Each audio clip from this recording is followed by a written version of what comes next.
Okay, we will be installing the IRS subframe bushings. The first step that you want to do is you want to make sure that the suspension is supported in the middle, and then we'll be removing both subframe bushings on the same side. So we'll do one side at a time.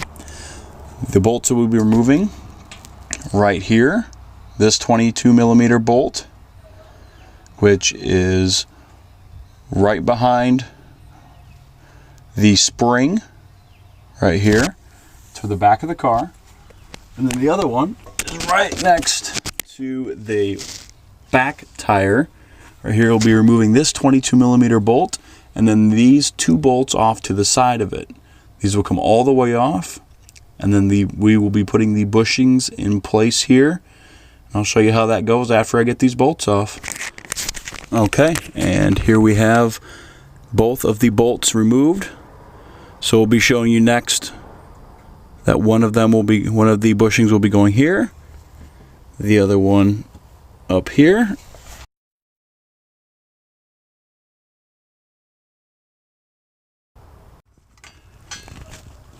Okay, here we go.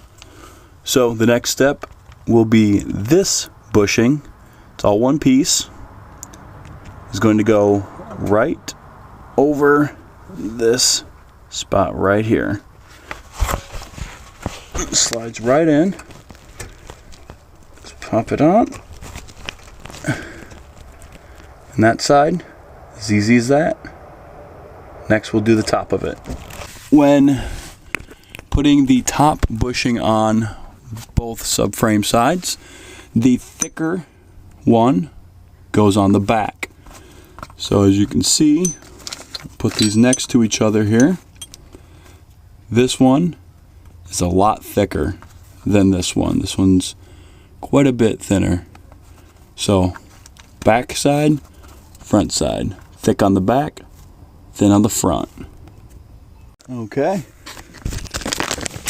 Here we go.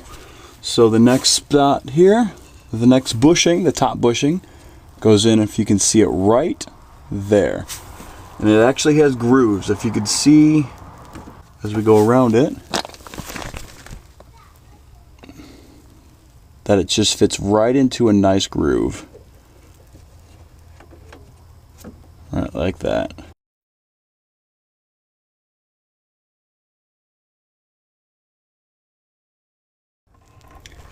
Okay, and what we're going to note when we're putting in the lower spacer that goes right here, the bushing that goes right there, there's a notch that goes all the way around the top right there.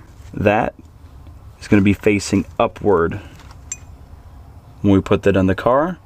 Notch on top, flat part right there on the bottom.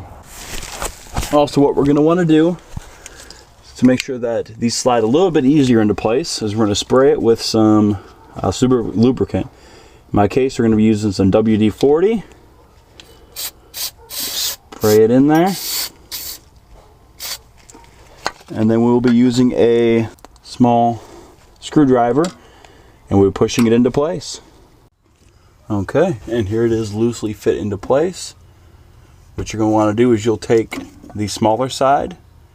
You're actually going to want to push it in from behind the car and around, and you'll push it and it'll actually, with the lubricant, just slide right around into that side. And then you'll take the Allen screws that we took out, put them in both sides. And the little tip here while we're doing this is take the screwdriver behind the back of the bushing and pry it toward the other piece while you're putting the Allen screws back into place. It makes it a lot easier. You don't have to worry about cross threading or possibly even stripping out the either the Allen bolt or the threading that it's going into, and tighten it down. And that's the bottom one. Probably the hardest part of the entire install process, I'd say.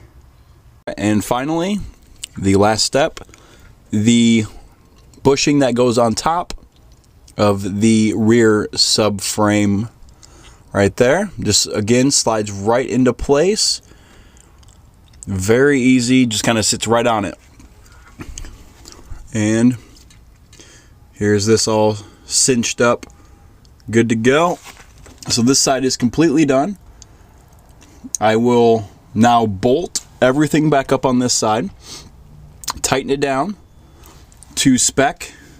I believe it's 129 foot-pound, but it does say also in the instructions exactly the torque specifications. And then we'll do the same thing to the other side.